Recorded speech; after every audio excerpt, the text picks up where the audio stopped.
heads up the engineering team at Auror. Now, I'm reading on a soft piece of paper, so I apologise. Rob heads up the engineering team at Auror. He loves talking about code even more than he doesn't get to now that he doesn't get to write it. These days, he's too busy leading Auror's growing team that has bounced from managing people back to coding every time he's changed jobs and deeply enjoys both. He loves finding ways to work smarter and faster that aren't harder and hates deadlines. So I'm sure we can all relate. So without any further ado, let's hand it over to Rob.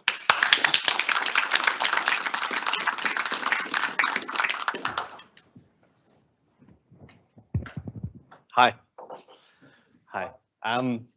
So yeah, I'm here to talk about what we do at Auror and how our rebuild's gone, and more specifically, what technologies we got to go ahead and use when we got to start with a fresh slate. So we had an old product, and this is less about the decision to do the rebuild and more about what we picked up and what's been working well and even what hasn't been working well. So I will start with the actual decision to do the rebuild in the first place. It's not working, sorry. So first, a little bit about Auror. Our first customer ever was Countdown New Zealand. The W is for Woolworths, which is the Australian owner of Countdown. But we phoned up the Countdown head office. The founders, when they were thinking about starting a company, dialed the Countdown head office and they said, "Hey, can we talk to your head of loss prevention, please?" And they said, "Sure." And they got on the phone and had a big yarn about like the state of loss prevention and retail in New Zealand and what kinds of software could help with that. Being founded in New Zealand has been really cool for us because of that kind of opportunity to get access to our customers and like the leaders in that space. If this was the US and we just dialed a head office and asked to speak to someone, we'd get turned away pretty quickly.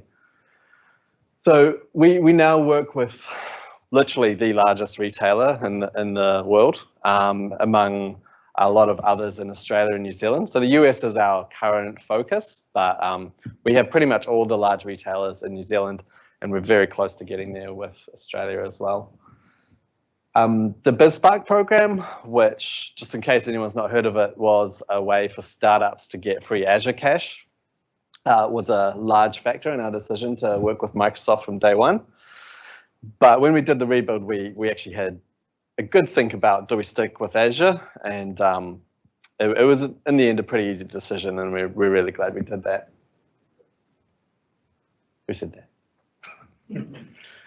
So, Auror itself, the product is about allowing loss prevention staff in retail stores to report on crime and other incidents that happen in their store, and then taking that information, that intelligence, and intelligently sharing it with other people, whether that's like nearby geographically, or if it's like head office or law enforcement, police. We do things like, by aggregating all the data from the shoplifting that's going on in a particular city, we can tell retailers to start putting things like honey behind the shelves because gangs are starting to go after it. We can tell the police that like a particular person is doing a lot of offending, so really look out for him. Or he carries a weapon, so if you see him, just call the police and don't approach him. That kind of stuff. Organized retail crime is actually something where I think we make a big difference. It's surprising how much shoplifting is actually in aid of just like there's warehouses or garages full of baby food, and that's going to be tampered with before being taken overseas and sold to mothers in, say, China, for example. And so to be able to bust those rings is really, really good. And we work with our retailers, and they work together, even if they're competitors. And we all work with law enforcement on gathering intel and that kind of thing and helping out. It's also really interesting how on the Auror platform, two retailers who are traditionally competing with each other will be really happy to share intelligence. So that's one thing we enable, that because we're shepherding the data for our customers, that makes it easier for them to actually collaborate. But if someone shoplifts in a particular suburb, Auror will share that information with all the other shops nearby. And that is something that happened before Auror. So security guards would be on Facebook groups or WhatsApp groups, and they'd share photos of offenders with each other. But having that happen in Auror means that all the right people get the information, and also there's that corporate governance of privacy concerns and things like that. So about 3 years ago, we had to make a decision on whether or not we'd do a rebuild. I'm kind of glossing over this today, but if anyone wants more information, I've got an old Comania talk I can share with you. And I'm really, really happy to talk about it as well. In particular, if you're having this thought process at your own company, I think while we were lucky in some ways, I've still learned some lessons that are hopefully really helpful. So our situation was we had really happy customers who loved the features we'd built so far. We'd been going for about 3 years. We had a NPS, Net Promoter Score, over 70, which is really good. We had no churn, so no customers once they were on the platform left. Since then, we've had a few tiny customers churn. So what we say officially is we have no enterprise churn, which is a really good metric. But we're starting to look at the US, and we had our first Australian customers, and we could extrapolate from going from New Zealand to Australia to the US, how the platform was going to need to evolve in terms of the requirements and what it does. So we'd already identified pretty fundamental changes to what the software needed to do. But then there was also the situation that whenever we wanted to add more features, because of the architecture we had so far, it took a lot of work to build. Like each new feature was kind of like n squared cost. Like a really good architecture means that if you want to add a new feature, the number of features you've built so far is more like to the power of 1.1 in terms of how much more work the 15th feature, for example, is. But the situation we were in, to finish the next feature with a high degree of quality and nothing broke and it didn't break anything else, that was really, really tough, just from the state of the code base. So we had spent about 6 months attempting to refactor that code base, putting a lot of effort into improving the architecture and the code, and moving out of stored procedures into EF code, and a lot more unit tests, a lot more documentation. But we still couldn't see the light at the end of the tunnel there in terms of how much refactoring it was going to take until we had a platform that was easy to keep adding more features to. And then beyond that, it was just really tempting to look at consolidating the different technologies we were using. So because we were moving fast and experimenting with things and didn't have too much time to go back and revisit our experiments, for example, there were 5 front-end frameworks on the Auror platform at the time. That made it really hard to maintain, and it also had big performance impacts. When you've got a 20 megabyte download of JavaScript before the page can even start doing anything, that's a big problem for customers on remote sites. So yeah, it was part of the rebuild. We just focused on React as a front-end thing, and that's been great. So Tom and Phil, our co-CEOs, had already been thinking about what if we just start over. They'd already been having discussions before I'd started. But after I'd had a good look at where we were, they brought it up to me, like, what if we did a rebuild? And then we had a quick look at what features we actually needed in the rebuild. And that decision got quite easy at that point, because, we want to build one more feature. Before we can do that, we're going to need at least another 6 months of refactoring. And then building that feature is going to take a long time because of how hard everything is to do at the moment. So we looked at how much work it would be to actually build the product we wanted, which wasn't a one-for-one rebuild of what we had. There were things we could simplify, there were things we could throw away, and there were new aspects that we needed to do as well. Compared that with the length of time for the refactoring, and then what products, what features we were going to need in future for customers. That made it pretty clear we wanted to do a rebuild at that point. And then we looked at the other benefits. So going cloud native, moving off virtual machines, that was a big draw card. Being able to add more features in future faster, that was a really, really easy way to sell it to the board.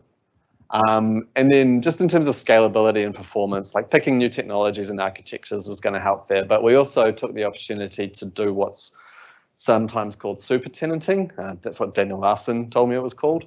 So that's when you have a multi-tenant architecture, but not a single instance of it. So we've gone with one production instance for New Zealand, one for Australia, one for North America, and one for the UK. That's what we have in terms of customers at the moment. And so if we moved into Africa, we'd have a new production instance there. It'd be nice and performant because the data center would be in Africa. And then in particular, the data sovereignty aspects are a big reason why this was good for us. So New Zealand customers don't care, but our Australian customers demanded that their data stay on Australian shores. And we knew that US customers were going to be saying the same things. So a super tenanted architecture is working really well for us from a legal perspective and from a scalability perspective, because the usage patterns are different across those geos as well. When New Zealand needs to scale up is different from when the US needs to scale up.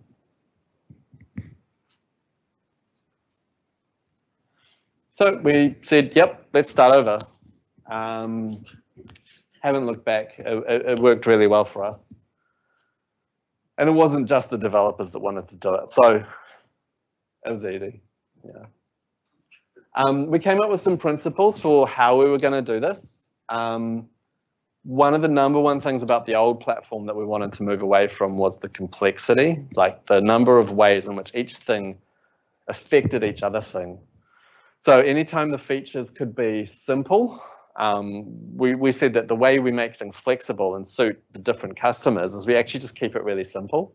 In the past, we'd said the way we're going to make 4 customers happy is we build exactly what they want and then modify it to be exactly what they want as well. And that just got really, really complex. And then the simplicity of the rebuild, that was necessary to get it out the door in time, but it really helped with our existing customers as well.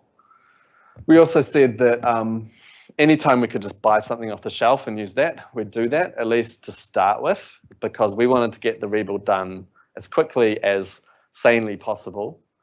So for example, and I'll go into the details later, Auth0 for logins, it was a pretty non-controversial decision to go, okay, they are experts in authentication, let's just use them. Launched Darkly, a feature flag platform. That was a little bit more controversial because it's quite expensive. And, you know, when a developer looks at what feature flags are, they think, oh, that's just a JSON file, I could build that.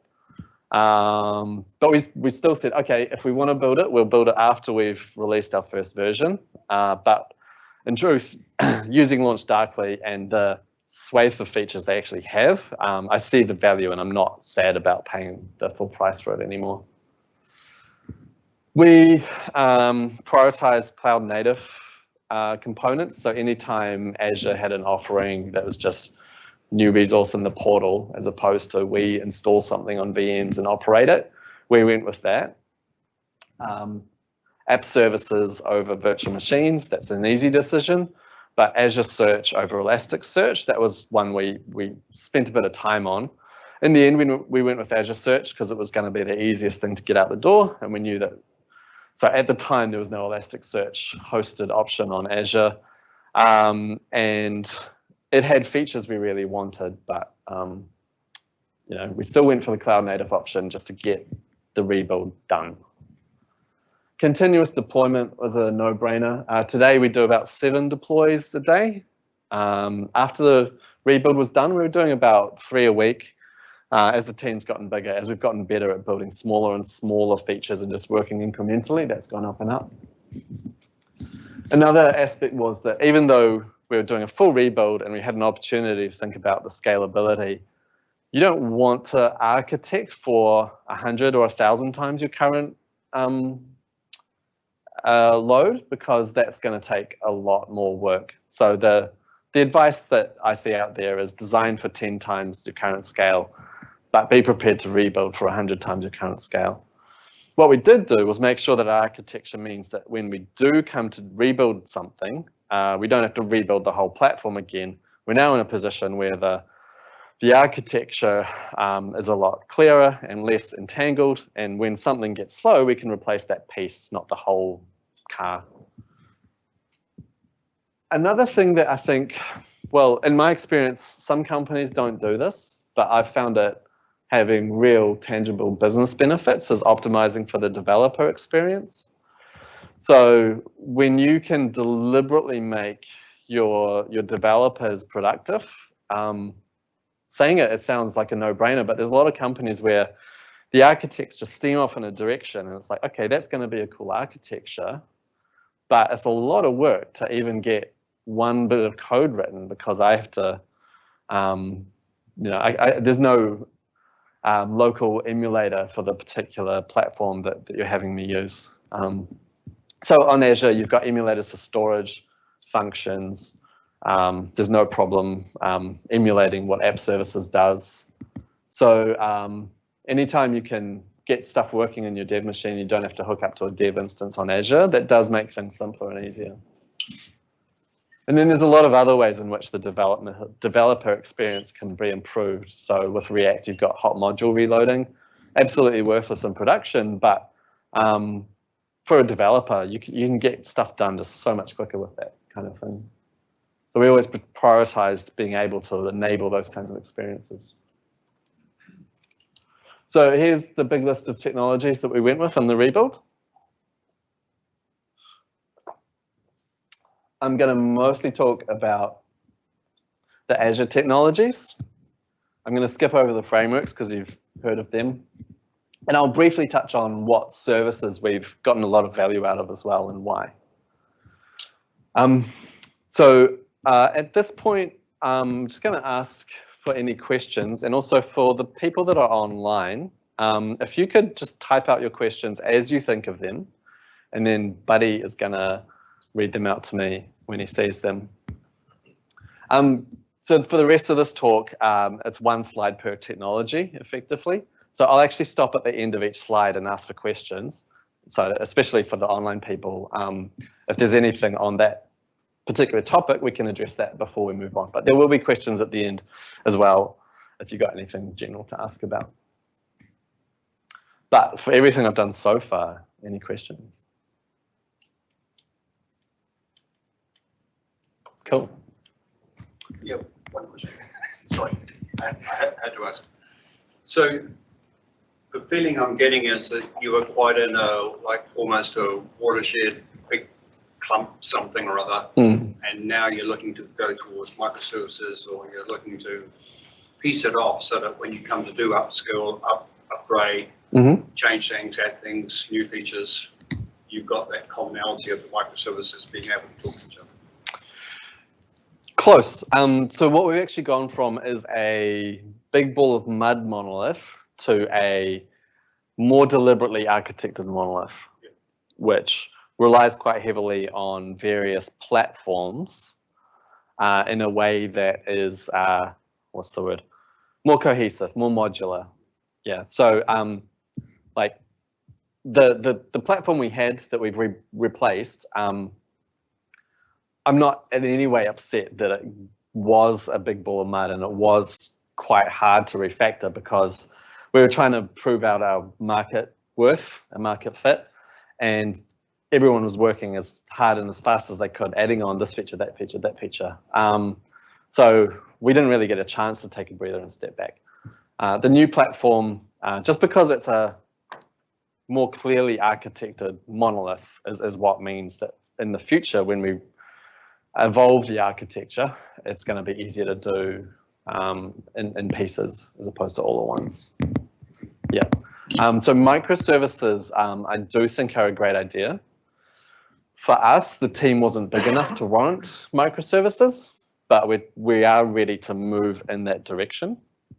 And we've since built a new product. So this is a tangent from my talk, but we have a separate product from our main product, which deals with PCI card data. So for that piece of software to be PCI compliant, we deliberately made that its completely own section. So that's using just plain HTTP API requests to communicate with the main platform. So that's our first like macro service. Yeah. Thank you for explaining. Cool. There's just one general question before we get into this one. Mm-hmm. Why didn't you go with Azure AD B2C user auth? Great question. Was that Rory? It's anonymous. Yeah, so we did look at Azure AD. There's more out of the box with Auth0, and in particular, there's more user-facing stuff out of the box with Auth0.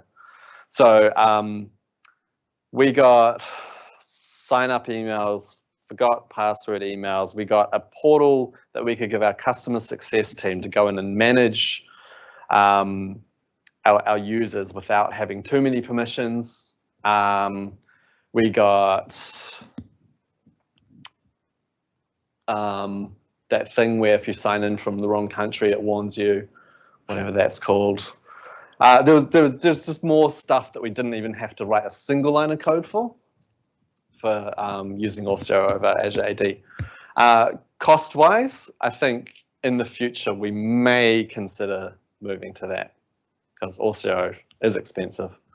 Yeah, hope that answers that. Okay, app services. So if you want to run your code on something, app services is a great place to do it. It's the platform as a service way to host your website from our perspective. There's other stuff you can do there.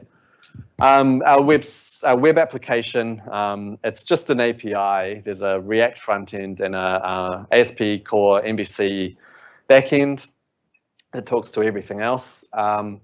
Deploying a .NET website to app services is just the #1 thing that they imagine you're going to be doing with it. So it was really easy to do. Moving from virtual machines onto app services, we were really happy with that because we didn't have to patch the machines or restart them, worry about them being down. Scaling out is something you can do automatically, set up rules so that you get more servers when you've got high demand. That's something we're doing and it's working really well. Scaling up is something you can do. So when you suddenly sign the biggest retailer in the world, your US instance can get a lot more powerful without you doing much work at all. And then in terms of how we were deploying onto app services, we kept our old model. So we had been using TeamCity for CI, building the packages, and then Octopus for deploying into our virtual machines. As we were doing the transition, it was nice to have the same CI/CD systems in place. So we still today have Octopus deploying our packages into app services,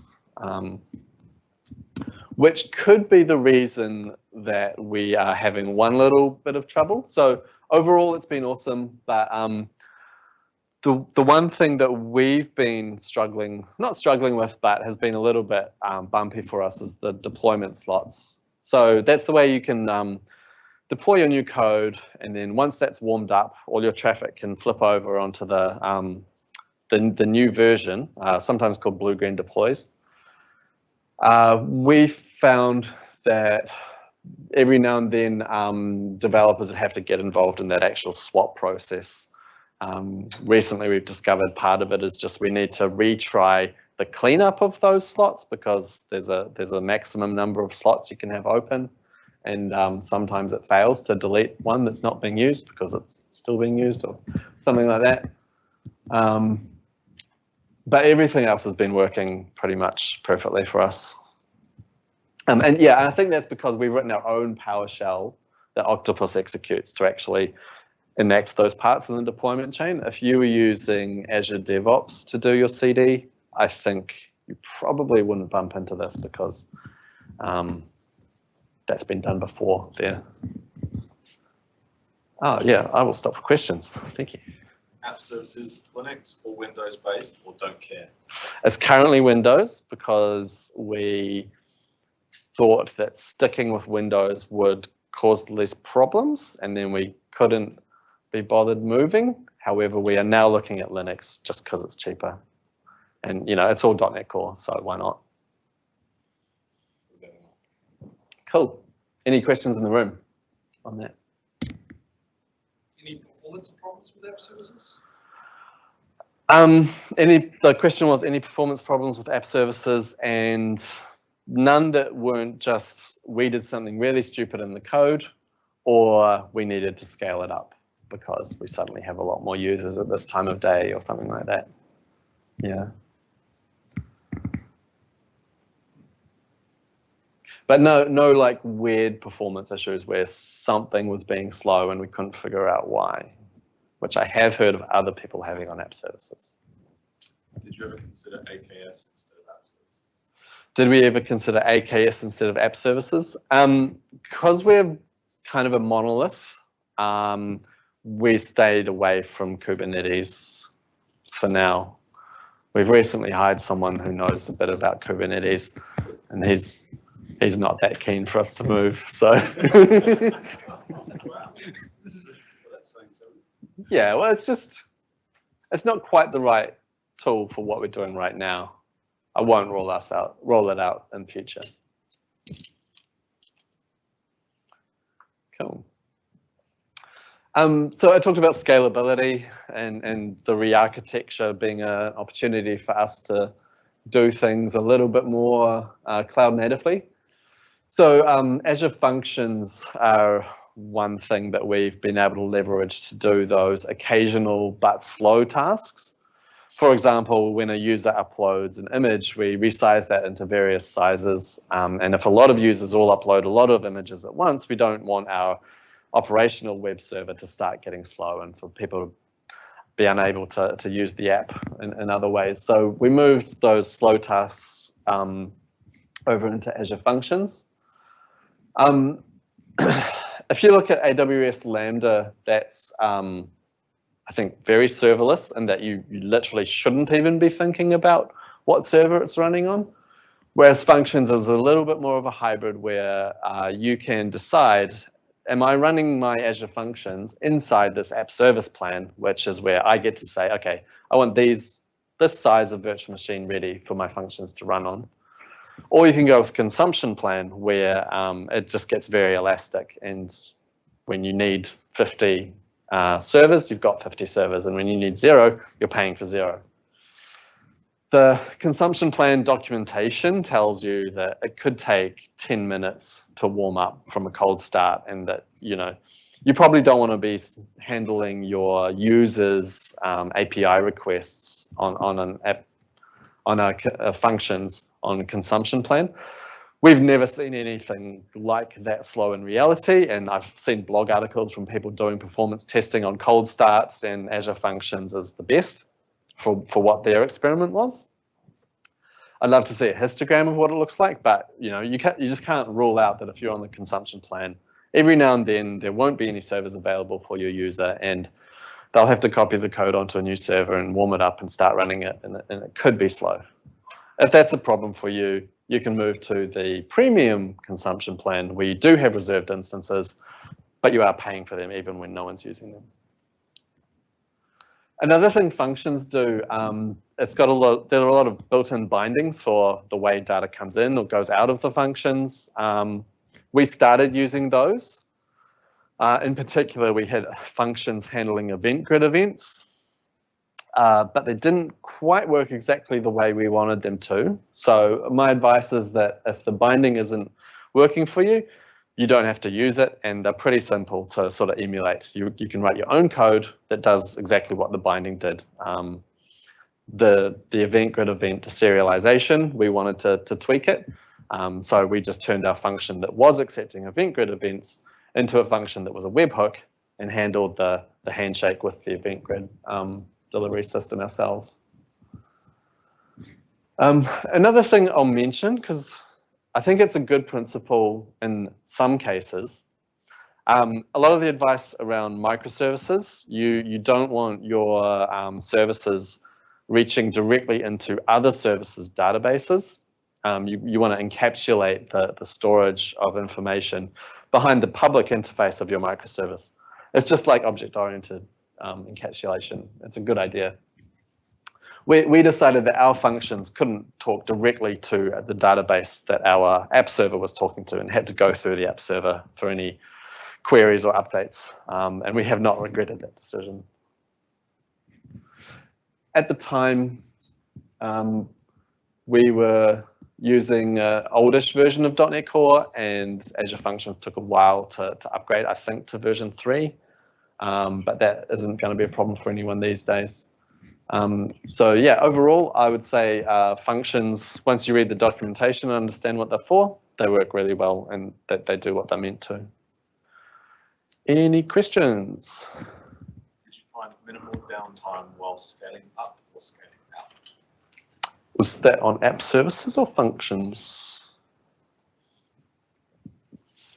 We do most of our functions work on non-time critical tasks, like asynchronously resizing images or firing off an email that took a long time to compute and render to a user. So we never had a reason to look into the scaling out being slow. Yeah, certainly no timeouts. Any questions in the room? Cool. Speaking of looking into slow things, App Insights, this is the thing I was the most pleasantly surprised by, coming from an AWS startup and having to kind of stitch together a number of different technologies in order to see what's going on in your servers in terms of logs and metrics and what was causing errors. App Insights is kind of it has all the features you want in one place, and that brings quite good benefits. And then the other side of that is there's a lot of features of App Insights that just work out of the box as soon as you turn them on, if you're using the technologies that Microsoft expects you to be using. I think a lot of the reason Azure's been working so well for us is that we're kind of deliberately staying on the golden path. We're using .NET Core, we're using SQL Server, and all of that means that the people building Azure had us in mind when they were building it. So App Insights, as soon as you turn it on a .NET website, you're getting really good intel on all the log messages. The distributed tracing just works, and that's really, really powerful. We can go into App Insights and see, okay, the user clicked on this button, which led to your web server making these two web requests. Sorry, your SPA making these two API calls to your web server. And then inside one of those API calls, you can see that, well, the timing for the client was this fast, but the timing on the server was this. So there's obviously this much network overhead. And then this led to these two SQL queries, and they took this much time. It's really, really insightful to be able to see, like, especially when you're performance tuning, what's been going on there. There's a really good way of querying it, and Dan informs me that it's pronounced Cousteau after the Explorer, which blew our minds because we'd been calling it Cousteau for like 2.5 years. And we can see why Cousteau makes sense because you're exploring the data, but we're still not happy. Yeah, so you get a lot out of the box, but you should also look into what other ways you can leverage it. Metrics is a thing where you can start deliberately putting in your own product level metrics, like the user got this far in their journey, or this many dollars was paid off by this particular user. And then you can go and explore the metrics inside App Insights as well. I've written down powerful and cost effective and been reminded that when you say cost effective, you still have to be on top of it. It's pretty easy to accidentally send way too much information to it, in which case your Azure bill will go up and your cost alerts that you've set up will warn you that maybe you should turn off debug level logging going to app insights, for example. You know, existing frameworks like Entity Framework produce a lot of info level logging messages. So you can configure like, okay, I want my info logging messages, but not Entity Framework's ones. That'll save you some cash. Oh, questions? Yeah. A few slides ago, we also have Raygun on there. So Yeah. use them here. Sure. So the question was, you have Raygun on your slides. You're talking about errors in app insights and what's the overlap.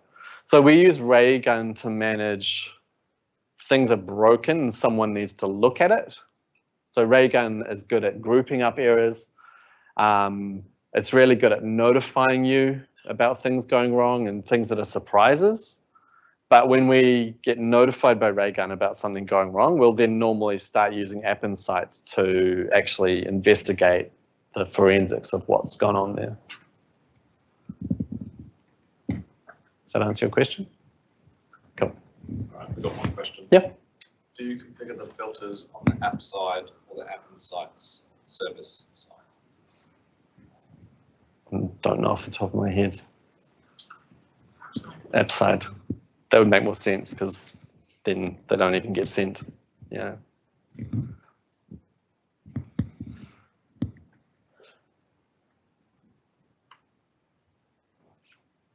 So whenever something that's notable from a business perspective happens, we're starting to push that information through Event Grid. Event Grid is a pub sub system. You can have topics, and you put data into the topics, and then you can have multiple subscribers that have those topics delivered to them. We looked at Service Bus as well. That's an old technology that predates Azure and is very, very powerful. The reason we went with Event Grid is it just seemed simpler, and also it's the thing that Azure seems to use for most situations when Azure needs to tell you about some kind of callback. So an example is when a blob gets uploaded into Blob Storage. If you want to register you're interested in that happening, Azure uses Event Grid to deliver you those webhook events that something's been uploaded. So that to us said, okay, this is the native pub sub of Azure, and it's probably going to be the simplest thing to configure and use. That worked really well for us. We use the storage situation when a user uploads a file, and we also have our own topics where we're putting in information that we want to react to asynchronously. So if a user finishes reporting an event in our platform, we'll put that information onto Event Grid, and then Event Grid will tell all the things that need to care about that happens. So for example, an email might get sent to the right people, a search document will get sent off to Azure Search, and another example might be that we produce an activity item in our activity feed. It's a little bit like Facebook, our app. So there's a feed of everything that's going on that you can filter across. But the cool thing about Event Grid being used in that way for us is we actually have different configurations in different environments. So I talked about a second product from us that is PCI compliant. We don't have that running in the US at the moment. So we are using Event Grid to notify our New Zealand and Australian instances of that product about events being published. And there's pretty simple filtering and stuff on there as well. So you can say, okay, this thing cares about these kinds of events and this one cares about those.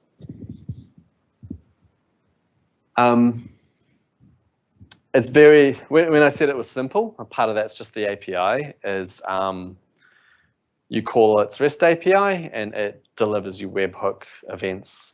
So it's really straightforward to think about. I've got a note on here about it being very scalable. This turned into a problem for us. You can put 5,000 events into Event Grid in one API call, and then it will deliver those 5,000 events to all of its subscribers. The thing that tripped us up was we thought that if our server was going to take a little while processing those, then it would kind of queue up those for us. So if your web server is taking a little bit of time to handle each request, Event Grid will very quickly scale out and start delivering you those events in parallel, which really hammered our web server. We looked into any options for throttling that, and there was nothing really built into Event Grid. This is something where Service Bus is like, that would have been a feature for the past 20 years to say, okay, if you want to deliver there, it's like not in parallel, please. Don't spin up 100 web servers to make sure all those events get delivered quickly. So I'll actually talk about the throttle mechanism we put in place later when I'm talking about Azure Storage Queues, because that's what we used. Sorry? Forgive me, I'm just thinking like 6 dimensions at the moment. Mm. I thought there was a ruling on that, and you built on a logic or throttling, so you can slow it down. So you can slow down Event Grid? I could be wrong, but I'm sure there was like, if you get a certain number, Yeah. you can either speed up or slow down. Okay. So Yeah, we didn't find anything. I tried the like HTTP native ways of returning a back of the brain. 429, but yeah, we could be wrong. Things change a I lot, could so be we wrong. haven't revisited. So Yeah. it's one of those challenges. Yeah. Yeah, I think we re-engineered that part about 2 years, less than 2 years ago, but yeah. Any other Event Grid questions?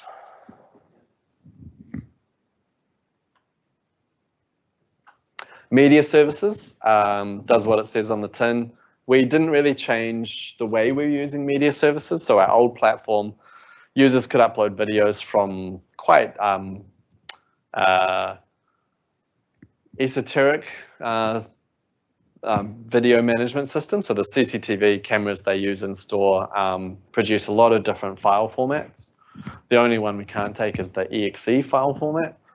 But for everything else, media services takes that in and then gives us back a nice streamable variable bitrate video that we can play back to our customers.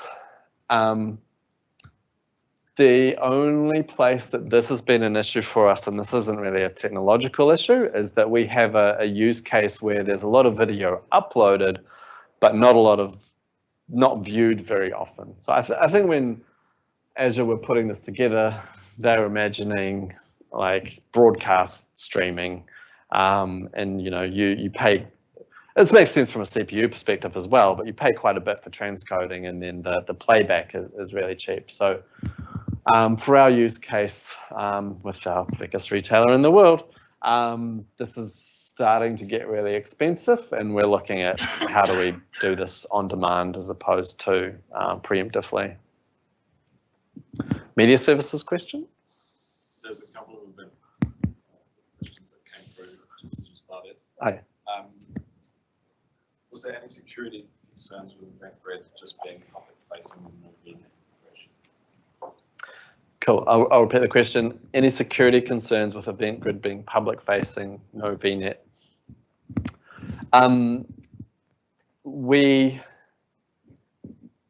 I think the advice that we followed was that you make your URLs really hard to guess. You put like a key in the URL for delivering data onto the topic. That's what we've done, and we haven't had any problems. If you did require all your stuff to be on a VNet, then that would be a lot hairier for us. Yeah. And then why didn't you look into competing consumers to deal with volume of events? Why didn't we look into competing consumers to deal with volume of events? Partly this was down to our decision to keep the database behind our app server around the encapsulation side of things. So rather than having consumption plan functions to scale out to handle that big load of events, That was still going to have to hit our database eventually through our app server. We preferred to find a way to throttle it because they weren't urgent events for us to handle. One on media services was, how did you get your customers to give you access to their CCTV systems? How did we get our customers to give us access to their CCTV systems? So what our product actually gives you is a form where you input data, and all we actually take in there in terms of CCTV integration is the user can upload a file, which we recognize to be a video. So we do integrate with CCTV systems at fuel sites when we can integrate with number plate recognition systems as well. But for our retail sites, it's literally just the user goes to the computer in the server room that's connected into the CCTV system and hits the export button and doesn't pick the exe format. Yeah. Cool. Can you not set up like API keys and calls for webhooks to make them more secure? That's pretty much what we're doing, yeah. But the key has to be in the URL. Yeah. Not anymore. Yeah, it's changed recently. Oh, cool. We're also moving towards AD authentication. Cool. We're moving towards AD authentication on that. There's a reason you're at the front. Cool. I talked a little bit about Azure Search being chosen over Elasticsearch. So this, our users, when they are on our platform, there's a big search box at the top of the screen, on every screen, and it's used quite frequently. You know, you want to put in someone's name or some clothing that someone was wearing, or the name of a product or a store or a company or a user. Using Azure Search to power that has taken a big load off of our database. In particular, being able to think about the corpus of things that can be searched for as its own data store, and being able to put lots of different kinds of things in there, and then there's this omni search box that finds you every type of thing, has been really powerful from a user perspective. This is a brand new thing in the rebuild. In the old system, we were just querying in SQL to get back data, and that was a big problem because some queries would slow down everyone. So yeah, moving that out into its own system, great for transactional performance. Azure Search is based on Lucene, just like Elasticsearch. So you get a lot of natural language type features like word stemming and misspellings and that kind of thing. That's really helpful. Very, very scalable and performant with its column store indexes. The advice I'd heard around Elasticsearch was that it's not a durable data store. So if you want to put data into Elasticsearch, make sure you've got your original copy somewhere else so that when Elasticsearch explodes, you can just start over and repopulate a new cluster with that same information. And I know multiple startups in Auckland that have had to do that. The biggest problem is that if you've got a cluster of say three nodes on your Elasticsearch cluster and then one of them stops working, then the other two immediately fall over with the new traffic. So you kind of have to very, very heavily over provision if you're using Elasticsearch and operating it yourself. Haven't really tested that on Azure Search, but I'm sure it's fine.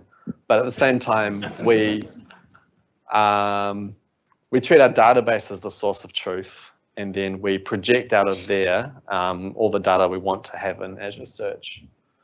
So every time a user publishes a new event, we'll rebuild the document for that event itself and upsert it into Azure Search. Been really happy with Azure Search. Does what it needs to do. It's performant, it's easy to use, the documentation's great, it's got a whole lot of features in there. You know, these days you can use cognitive services to extract information out of PDF documents and index those. And there's a lot of other transforms you can do as you're indexing into Azure Search, like particular ways to treat words so that they're more searchable. You know, if you've got names, you can apply soundex filters. The way in which word stemming works is through that as well. The only thing that Azure Search doesn't do that we wished it did even from day one is aggregation. So Elasticsearch lets you do a group by on your query. And for us, that would have been quite helpful just around how we're arranging our data. Sometimes 2 of our documents in Azure Search actually represent the same thing, and we'd like that to be one search result. We got around that by not putting numbers on our paging. It's just an infinite scroll, and you don't actually know that you only got 9 results when you should have had 10. But yeah, Elasticsearch would let you do that properly and pull in all the right data as you go. Oh, questions? Elasticsearch? Not yet. I'll give it a minute. Yeah. The word upset. Yep. Insert/update. So if it's already there, you update it. If it's not there, you create it. It's different to upset. Sort of. Answer. Reset. Hey.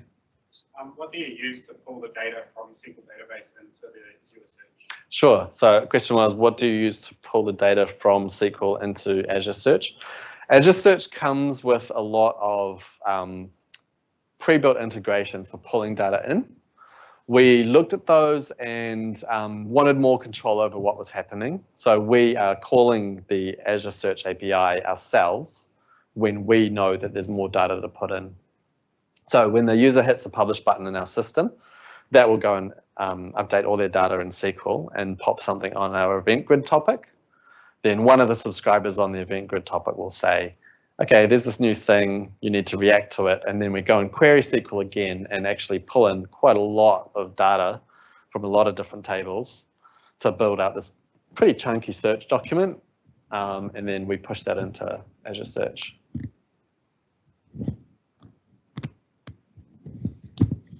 Have you ever tried disaster recovery? Have we ever tried our disaster recovery? There have been situations when we, our indexer has been failing for more than a few minutes. And so we've had to do partial rebuilds. We haven't had to do a whole rebuild. And I don't think it would take a matter of days, but it wouldn't be fast. Great question. Peter. On that, Rob, we essentially did a full rebuild when we did the rebuild of the system, didn't we?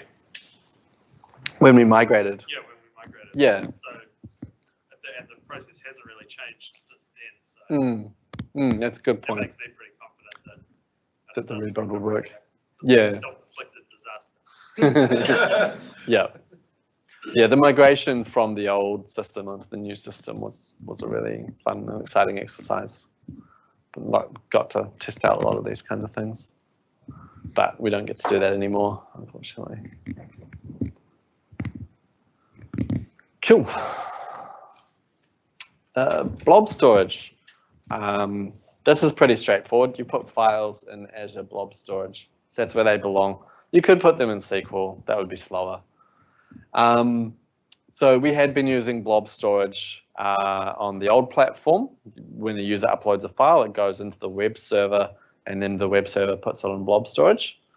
As part of trying to make things more scalable and cost effective, we started to leverage SAS tokens more in the rebuild. So in the new platform, our API starts handing out URLs to the users, which only lasts for about 10 minutes, but give the users direct access to download and even upload from Blob Storage. This has taken a lot of work off of our web server, and the performance is better for the users as well. I definitely recommend using that kind of approach. AWS S3 has something similar as well, and I can't remember exactly what it's called right now, but it's not SAS tokens. SAS tokens can also operate in a mode where you can cancel them on the server side when you need to. So there's quite a bit of power in the security there, even though it sounds like it's a bit scary from a security perspective. It's still worth looking at. And yeah, we haven't had any problems with the scalability of this very scalable product. Any questions on Blob Storage? Do you employ lifecycle policies to manage data tiering or data retention? Do we employ lifecycle policies to manage data retention or data tiering? So someone correct me if I'm wrong, but you can tell Azure Storage that this particular piece of data should remain in hot storage for the next half a month, but after that, we don't think people are going to look at it. So move down the tier so that you pay less for it. We don't do that right now. Definitely worth looking at because we have a ton of data that is pretty time relevant. Yeah.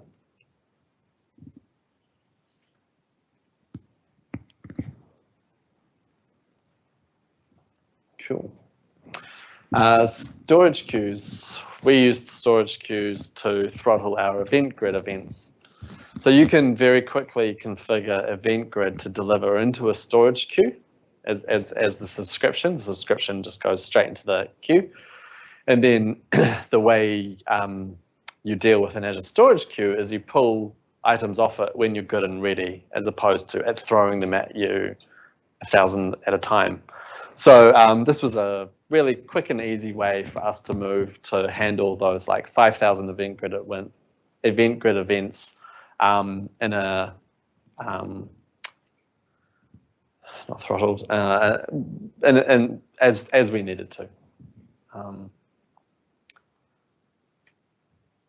Yeah, this was a pretty recent development to build this, and it worked perfectly. Haven't had any problems with that. Questions?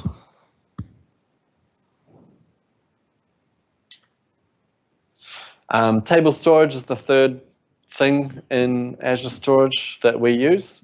And so this is quite a lot like Blob Storage, except you're not keeping files, you're keeping data that you know is in particular columns. So you do define what columns are in table storage, and it does matter quite a lot what data you put into the partition key and the row key in terms of being able to query that data out effectively. Also, you can think about items in table storage as having a primary key more clearly than the files in Blob Storage. Like the idea of upserting is a bit more straightforward in table storage.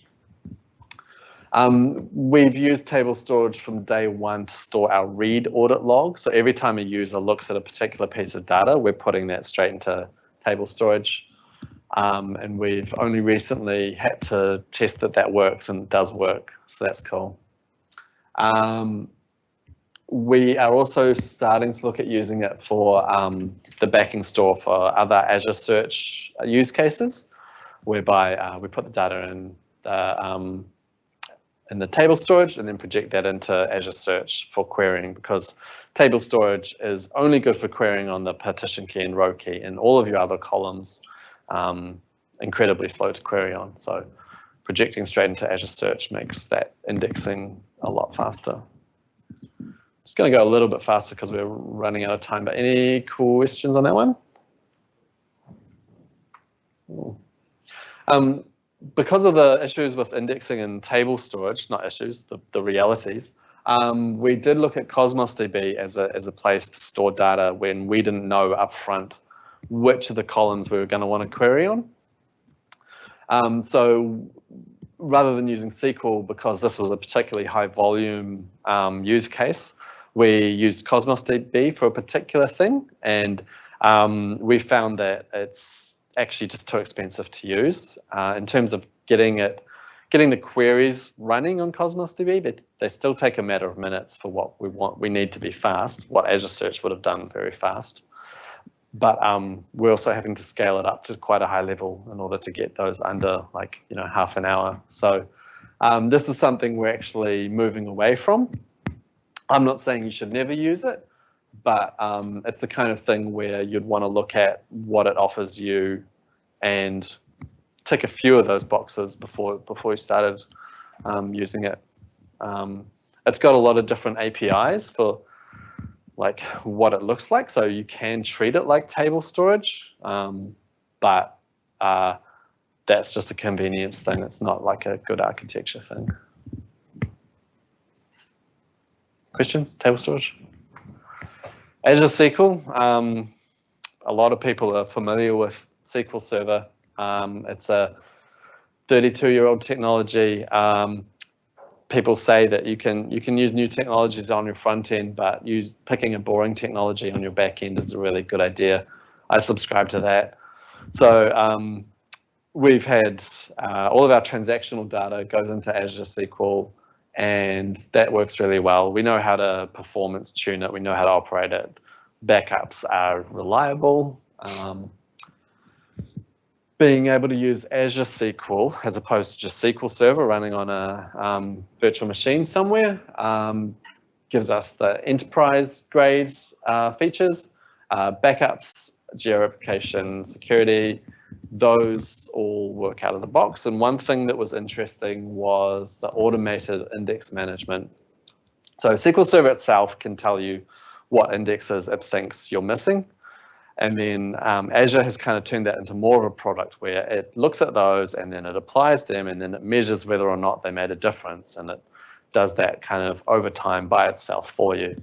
We turned that on to see what it would do. We were kind of interested to see what would happen given we have different production environments with different workloads. Maybe it made sense for our databases to actually have different indexes. We've since decided that it's really interesting to see what it proposes, but we still want to have humans deciding if we should implement those indexes. There's been cases where it's like, oh, you need to index column A and B. Also, you need another index with column B and A. And that's the kind of thing where a human would go, okay, I can make that the same thing. But the automated index manager just creates them all for you. So we recently turned it off and reviewed the index that's created and cut down our database by about 20% in terms of storage space by deleting indexes that weren't necessary. So yeah, for us, Azure SQL's been working really well, but we are very deliberate about not using it for certain things. So we don't put our files in there.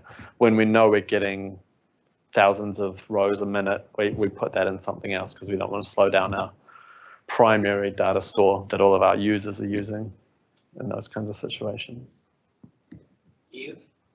Entity Framework, the .NET Core ORM. Yeah. So that manages the schema changes for you. When the developer decides you need a new table, that'll produce a SQL script, and our Octopus deployment system is what actually rolls those out. Question. Yep. Any performance issues experienced on Azure SQL PaaS versus SQL on IaaS?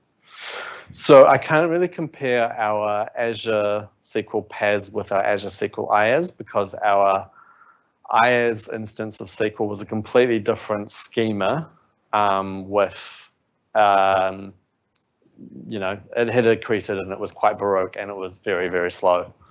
I know that Azure PaaS, you got micro outages as a consideration, so you want to retry your connection openings, but that's all built into frameworks like EF for you. We scale up and scale down our database in response to demand, and that works well.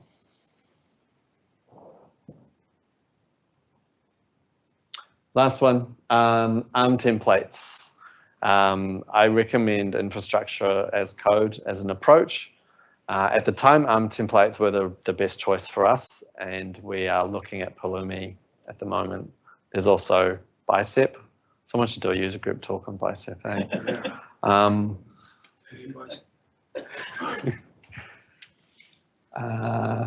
Yeah, the thing with ARM templates is writing them by hand is horrible, but you can just export something that's already in the portal, and that's really easy. You just have to then refactor it to have variables and stuff in it. So, question. Question about ARM templates, Rob. Why is only 90% of our infrastructure encoded in ARM templates, and what happens to the other 10%? Oh yeah, thanks, Peter.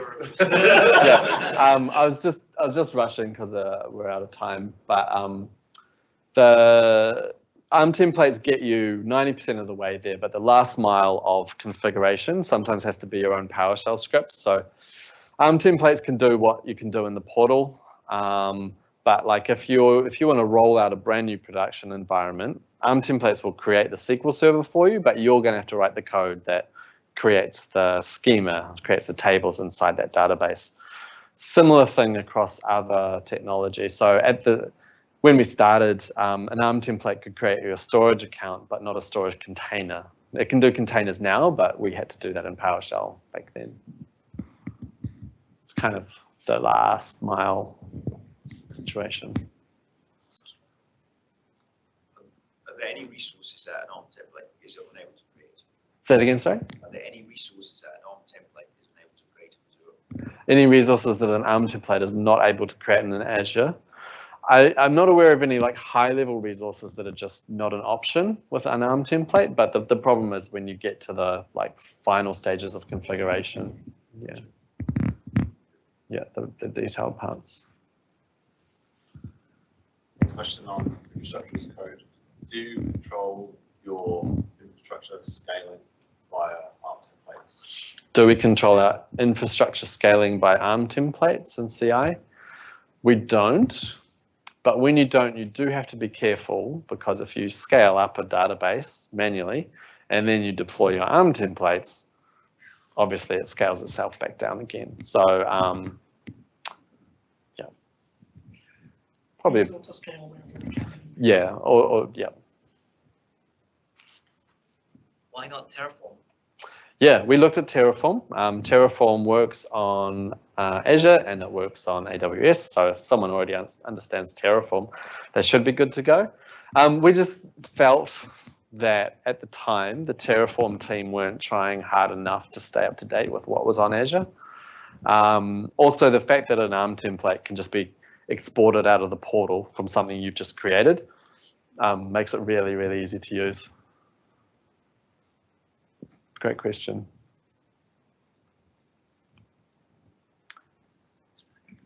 Cool. I'm just going to really quickly go over some of the like most important services, third-party systems that we paid for instead of building ourselves. Also do authentication for you if you want. Suddenly decide you need to do MFA, it's already there. If your MFA needs an app, so that they've already got an app for you. So there's a whole lot out of the box that they'll give you. The biggest problem I had with Auth0 is they don't do particularly elastic contracts. When you sign up with them, you have to say how many users you're going to have. And we don't know, we're a startup. Launch Darkly, probably the most well-rounded feature flag product out there. Their architecture is actually really cool in terms of how it works. It's quite resilient. You can make it even more resilient if you give it your own Redis cluster, which we're doing right now. But the portal's cool. You can have product people logging in and turning things on and off. Full Story is a system that lets you like literally record the web page interactions a user is having.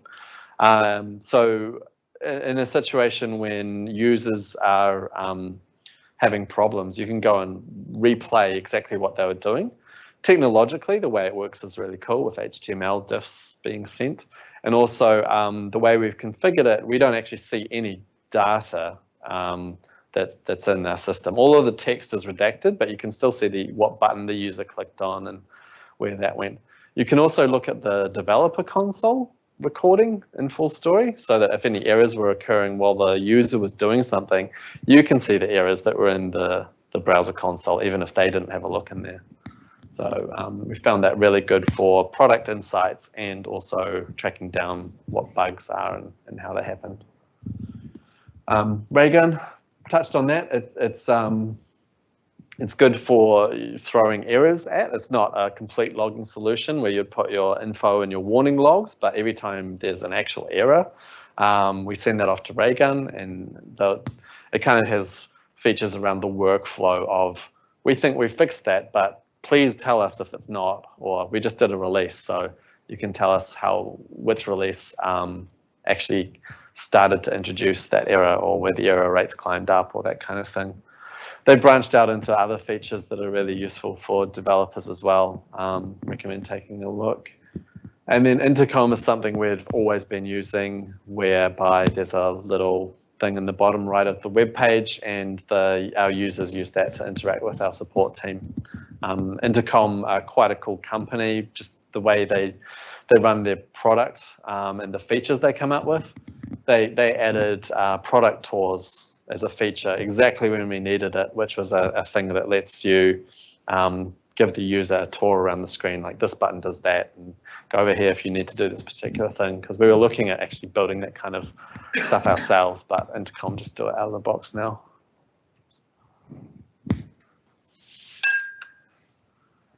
So questions about the overall stuff? So do you guys use full story for some UI UX research? Yep. We use full story for UI UX research. Are there any like user data consent issues or anything like that? Full story has features for user data consent. So if you've got a public facing website, you can configure it to say to users, are you happy to have your interactions recorded? And if they say no, full story will stay off. For us, because our users are signed up, they're covered by a contract we have with our customers. We've actually put that into our legal contracts that are a part of this, so we don't enable that feature in full. Well, we had to disable that feature in full story. Yeah.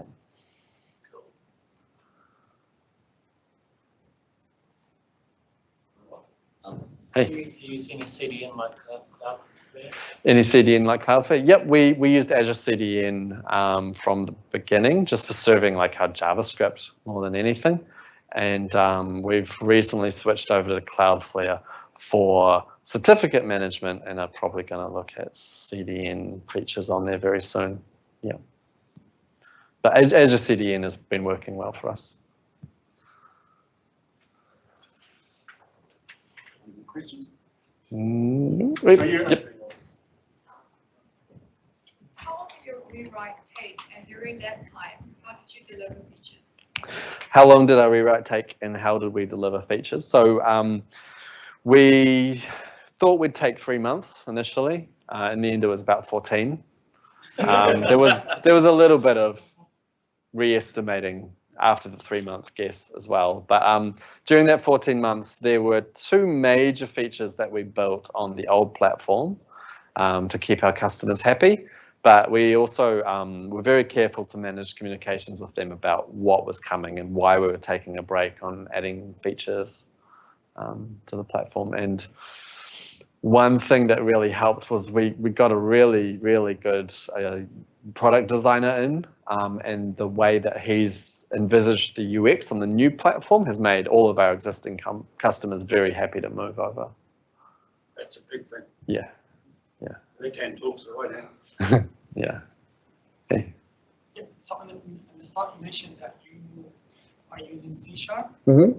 And so if you're starting today, first of all, are you happy with that choice? And if you're starting today, would you go another option, and what would that be? Yeah, cool. So are we happy with C#? I would say it's been working really well for us. The only other thing we considered was Node. And I'm glad we went with C#. Entity Framework is a really good ORM, as ORMs go. And our backend code is really complicated. Being able to, just the unit testing frameworks, the DI, the ORM, and the Web API frameworks, I'd say have all been really great for us. I personally like C# a lot. The features that they keep coming out with, they really, really help productivity. From a talent perspective as well, there's a lot of really good .NET developers in New Zealand. Our board are mostly Australian based, and they thought I was crazy, but I showed them like the options there. But yeah, if I'd been doing this in Sydney where they're based, I think they would have been pushing me into Ruby or Python or Go. Yeah. I've got the last online question. What was the migration strategy for existing customers? Mm-hmm. What was the migration strategy for existing customers? It was a big bang for each geography. So we moved our Australian customers first because they weren't using as many of the features we hadn't built yet as our New Zealand customers.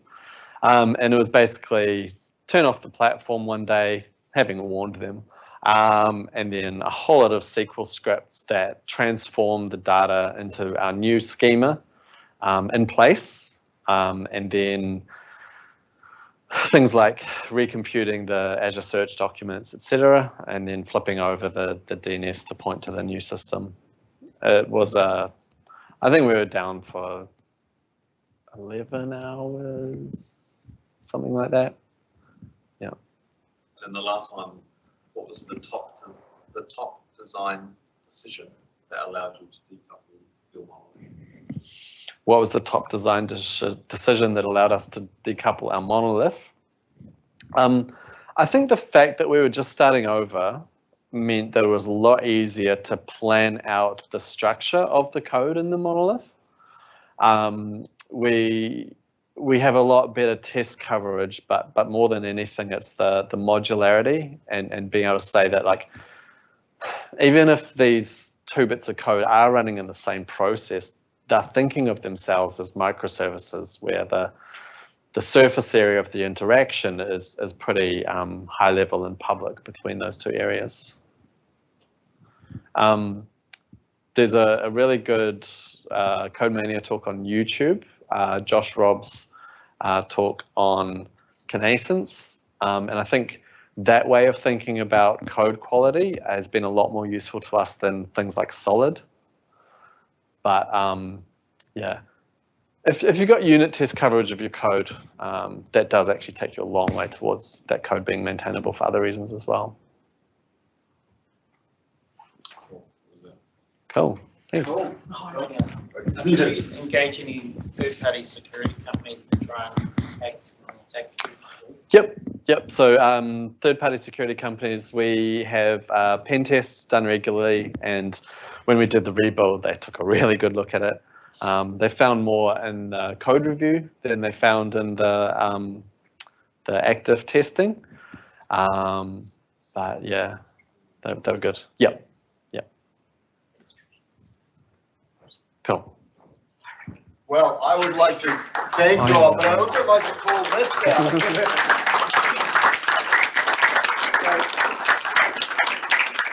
Yeah, I've been really privileged to work with Rob and the team here, which I'm sure there's a number of them here, but yeah, awesome. Just call that out, Yes, they are hiring. Yeah, and in particular, having signed that contract with that very large Walmart, we are growing the team very deliberately at the moment. We don't, yeah. So yeah, call it out. So yeah, thanks, and thank you everyone for showing up. This has been great. We hope to run many more of these, and if you've got anything you'd like to share, it doesn't matter where you're on your journey. This has been fantastic because it's been a real. This is what it's really like in the real world instead of our ivory tower that some of us get to live in. So yeah, thanks again to Rob and thanks to the team at Auror for supporting us. Thank you.